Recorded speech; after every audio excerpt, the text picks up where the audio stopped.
안녕하십니까. 오늘은 요한일서 5장 12절의 말씀으로 아들이 있는 자에게는 이라는 제목으로 하나님의 말씀을 나누고자 합니다.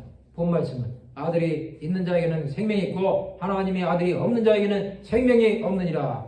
요한일서 5장은 세상을 이기는 믿음과 영생에 대한 말씀입니다. 무릇 하나님께로부터 난 자마다 세상을 이기느니라. 세상을 이기는 승리는 이것이니 우리 믿음이니라고 말씀하고 있습니다.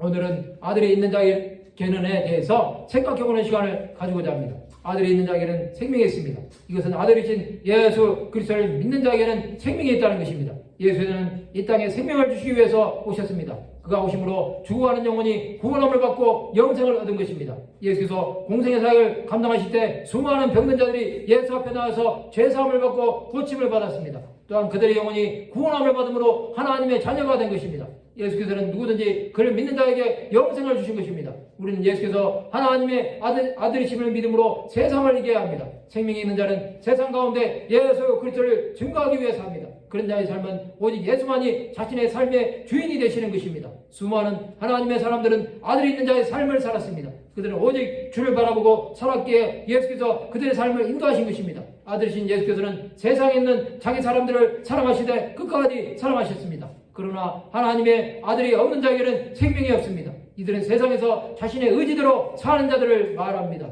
그들은 그리스도를 부인하는 자들입니다. 또한 그들의 삶은 다른 예수를 전함으로 율법과 도덕 등이 삶의 기준이 되는 자들입니다. 이것은 믿는 자들에게 기록한 서신입니다. 주 예수를 믿는다고 하면서도 예수와 상관이 없이 사는 자들이 많습니다. 그들은 자신들이 삶의 주인이 되어 예수가 없어도 사는 자들입니다. 이런 자들에게는 예수의 생명이 없습니다. 또한 그들은 영원한 형벌에 처해질 뿐입니다. 이 땅에 있는 자들은 예수로 사는 자가 아니면 예수와 동행할 수 없습니다. 예수께서는 그를 믿는 자들에게는 영원한 구원이 되시지만 그를 믿지 않는 자들에게는 심판의 주가 되십니다.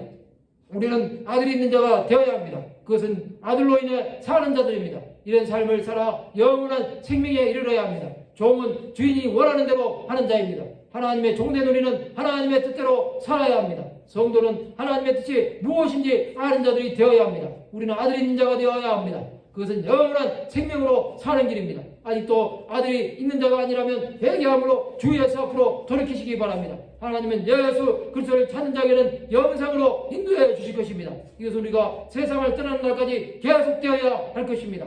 말씀을 마치고자 합니다. 아들 되신 예수 그리스도를 믿음으로 영원한 생명에 이르시기를 주님의 이름으로 축원합니다.